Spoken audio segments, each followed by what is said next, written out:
But yeah, let's talk about True Detective because this is an interesting episode to talk about. Because for the Yeah. most part, I do like it, and then there's a curveball of unwelcomeness that it seems HBO is intent on putting in all their popular shows now.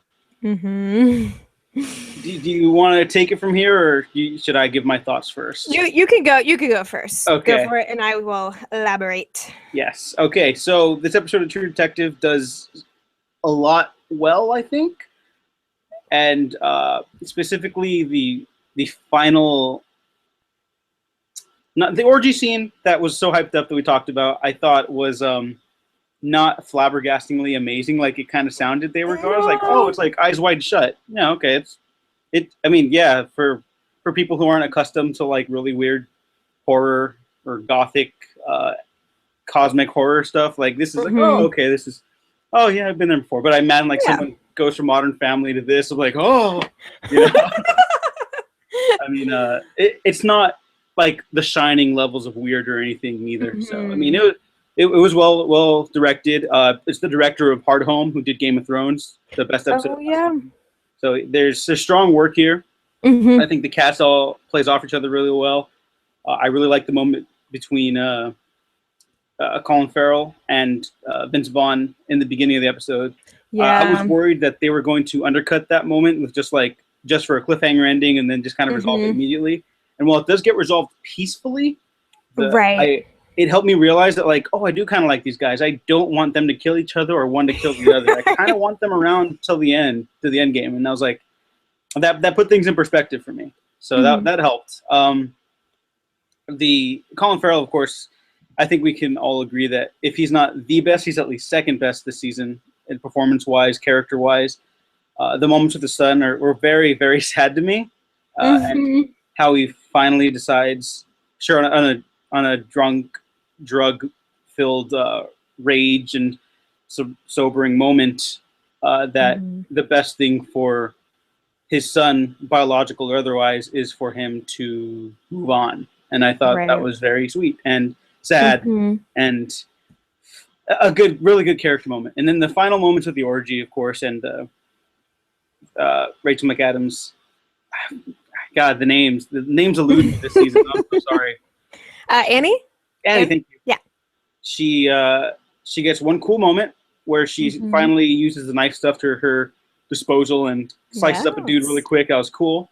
It was very odd that they threw in a flashback to her childhood rape because that felt like it came out of nowhere, and it's odd that the character who's most promiscuous and the one who had in the previous episode is just like, yeah, I just love big dicks, is the one who got raped. It feels weird that, I'm sure that these people don't think that in real life, or at least I hope they don't, but the character that they put as being raped at a young age is the one that's also the most sexually active. Like, it's really weird that they went that direction, and that kind of brings the episode down for me. Like, it was a little odd, and it kind of ruined a pretty good episode, I thought.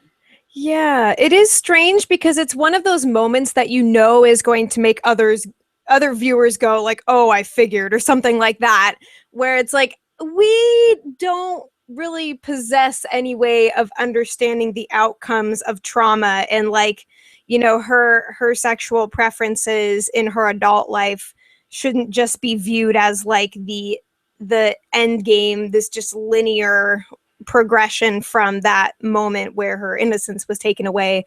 I hope that that's not the way. I think it's a matter of interpretation, and the fact that most people are going to take it the wrong way and try to like validate who she is now because of that instant, which of course was, I can imagine, just soul shattering for her. But it's like, what are we to believe about who she is now because of that? It's problematic at best.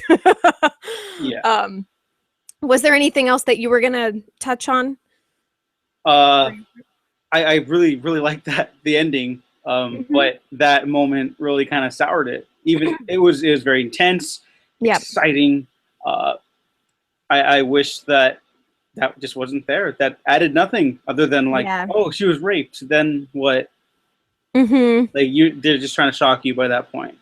And Yeah. yeah. Yeah, it doesn't Yeah, go it for it. doesn't really seem necessary for sure because it's like she could easily have been just as terrified of the situation that she was in with this undercover mission without having to have been raped in the past. So again, it just calls to question all of these like why? What's the why behind it? You know, what are we getting at? Why do we need to bring this into the picture to up the ante? I think it's exactly what you said. It's like shock factor, no. Like, please no. I mean, if it's hard to say that this is something that's just being presented like because it occurred, it's just weird. It's weird. But beyond that, I was super a fan of the soundtrack from the whole mansion scene. That was really weird. Yeah. It kind of freaked me out because it was like No, in a good way. Yeah. I watched that episode rather late Mm-hmm. in the early morning because I had nothing to do the next morning and Right. I was dumb and stayed up late. I watched it around 2 in the morning. Mm-hmm. And so that had more of an effect on me when I watched it. And I was like, what? Scary. And my house freaks at night. Right. So that it was an effective scene that kind of pooped on. Yeah. But on that note, like again, why was it there? I don't understand. Maybe by some miracle they'll explain why they put it there later in a following episode. There's only 2 left, so I don't know. Yeah, it might not happen. So it's one of those, it is sort of that Game of Thrones-esque, like, oh, this happened, cool. And there's not really a meaningful way that it's dealt with afterwards, other than we're just left with this knowledge and why. I don't want it. I really don't. Like, I don't want to go all fan fiction here, but you know what would have been cool? If she actually went through with like getting that dude to a private room or something. Like, right. She doesn't even have to have sex with him. She just like knocks him out or something, rescues the girl. But she could still get scared like a different way. Like, what if they went full like Stanley Kubrick or full True Detective weird? Like everyone's wearing masks. Like the atmosphere was scary in there, you know. Like just do something freaky. Super high. Like the costumes and stuff freak her out, you know. That I think that would have been very effective because like she's in this drug-induced state, so technically they could do whatever they want to. That's kind of just dawning upon me right now because it's like, yeah, she's on drugs and we're seeing this from her perspective, which is why we get that flashback in the first place. But they could have done something totally different with it to show her being freaked out and scared. Because it's like normally she puts up this front of sort of almost invulnerability. She's very strong. She's very tough. She's very reserved. She's very self-preserving. And so anything that they could have done to like show her vulnerability, I think would have been impactful and would not have needed to go to the extent of rape. Yeah, like they already showed her enjoying sex. She just likes sex, and that's I think that would have been an interesting twist on that if like she was like, yeah, I'll fuck the guy just to get in there, no problem. Like she was game for it, and then obviously that's not the part that scares her, and then just the drug-induced trip scares her, you know?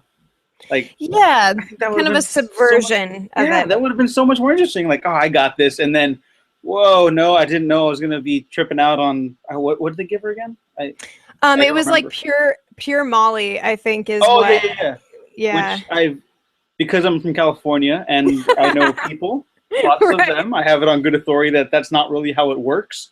But it's fiction, so I don't. It's fine. There's weirder shit in True Detective, so I don't care. Yeah. Yeah, for sure. Because it's like, I think, again, there's so many different ways to view that scene and all the questions of intentionality. You know, I totally agree with you that they just could have done something different. And yeah. But as overall, I was a big fan of what we got to see with Ray's character. Not a fan of the fact that like he's losing his son and like trying to deal with the guy who made him kill the wrong dude and all, you know, just all the nonsense. But I just think that it's been really cool to see the way that his character has evolved. And for some reason, I'm really drawn to the super like volatile kinds of characters like Ray, sort of Wolverine style, like I don't know, for some reason I dig that. I dig it a lot. And so like the scene where Ray actually goes into the prison and confronts the rapist, and like, you know, he gets this really low growly voice and he's like, this is what I'm gonna do to you, like if they don't give you life, or if they give you life, I'll do it anyway. It's just sort of like, I'm coming for you, brother. But yeah, that was really cool. I enjoyed the dialogue of the beginning scene between Ray and Frank, and sort of I think that I understand Frank's worldview better than I did at the beginning of the show. Because I had a lot of complaints about the character of Frank initially, not necessarily like Vince Vaughn himself. I think that he was trying, has been trying. But I enjoyed his character more in this episode for whatever reason. I think it's just because there was actually a sort of consistency to the way that he was presented. Like when he's talking to Ray and he's saying like, you know, this instance, like being given this name of this guy that you could kill, like that unlocks something that was always inside of you. Like this wasn't me doing this to you or setting you up or whatever. Like this was just the path that you took. This was what was in you. And then when he's talking to Stan's son later on, he's sort of talking about like the best self. It's the best self, worst self thing from the previous episode. And then also saying like, you know, it is in you to do good because of this bad thing, because of losing your father. Like, you know, you have a heart of gold and like this, you know, kind of cheesy stuff. But I just sort of, I sort of get who Frank is now. Because I think that when I came into the show, I thought that he was going to be some kind of like up and coming kingpin or something. And rather he's a fumbling sort of man. But he works with what he's got, essentially. And I just kept waiting for him to like have had the upper hand all along, and he totally hasn't. And now that I'm sort of grasping that, and I'm like, okay, he's kind of a weird dude as it is. Like I was able to enjoy his aspect of the story more, and he has been also screwed over in epic fashion as he's now partners with the guy who killed it's a hot mess. But it's going to be interesting to see how the towel gets wrung out in the next couple of episodes. I'm thinking that probably Paul is going to have some big moments in the next one, because he was just sort of there this episode. He didn't really do anything besides get the paperwork from the mansion. But yeah, as a whole, it was a cool episode. I think it's funny how much like the orgy stuff was built up. Like I thought it was going to be way more explicit somehow. I was bracing myself for so much more. But again, it makes sense. Like, you know, since we're seeing it from Annie's perspective and she's kind of on drugs and I think is trying not to engage with what's around her, it's like that's sort of something that could have been like so much bigger and crazier and weirder is almost subdued by her drug-induced state. So there's a lot of just interesting stuff to break down because of what happened with Annie. And, you know, I could go on about this for days. Yeah. But I'm definitely excited for the end game. And I'm really hoping that we get a cool payoff from all this, like, you know, the central crime, of course, has just been getting bigger and unwieldier with every single episode. Like, it feels too like general. Like I like the broad LA landscape stuff, and I like the fact that it's so sprawling, like a traditional LA type set noir. But it feels like it kind of got away from them. Yeah, and the characters aren't on a point as they were last year. So I think that's where people kind of have floundered about in their faith of the show, and whether or not they're right is, I think, up to them by this point. I think so. Yeah, this is going to be a more interesting season to talk about, I think, just from a business and critical standpoint than the previous one, because that one almost had like universal acclaim. And yeah, it's an interesting season, and I don't know if it's all for the right reasons, but I'm totally on board by this point.